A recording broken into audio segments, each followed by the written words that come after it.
माघी पूर्णिमा की पौराणिक कथा। माघी पूर्णिमा की कहानी बहुत समय पहले की बात है। हिमालय की पवित्र घाटियों में ऋषि मुनि कठोर तपस्या करते थे।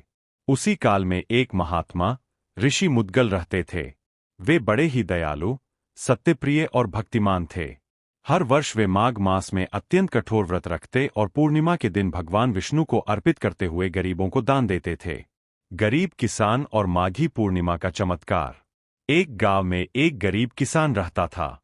वह मेहनती तो था, परंतु उसके घर में हमेशा भोजन की कमी रहती थी। एक वर्ष माघ मास में उसके गांव में भयंकर ठंड पड़ी।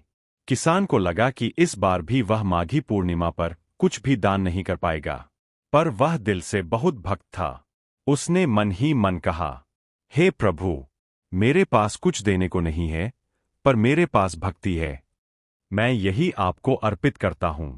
उस दिन उसने अपने घर में बची एक मुट्ठी तिल और गुड़ मिलाकर एक छोटा सा लड्डू बनाया और पूर्णिमा की रात दीप जलाकर भगवान को भक्तिभाव से अर्पित किया। भगवान का प्रकट होना।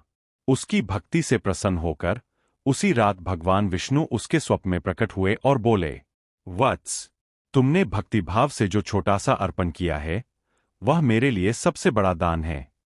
आज से तुम्हारे घर में कभी अन्न की कमी नहीं होगी। सुबह किसान उठा तो देखा कि उसके घर का अनाज का भंडार भर चुका है। उसके खेतों में फसल लहलहा रही थी।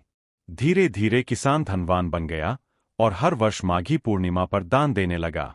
माघी पूर्णिमा का महत्व। माघी पूर्णिमा को विशेष माना गया क्योंकि इस दिन भगवान विष्णु भक्तों की मनोकामनाएं पूरी करते हैं।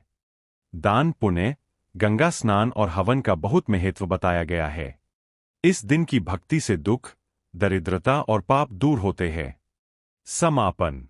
यही कारण है कि आज भी भारत के हर प्रदेश में भक्तगण माघी पूर्णिमा के दिन स्नान, दान और भगवान विष्णु की पूजा कर अपने जीवन में सुख, समृद्धि, शांति और संतोष की कामना करते हैं।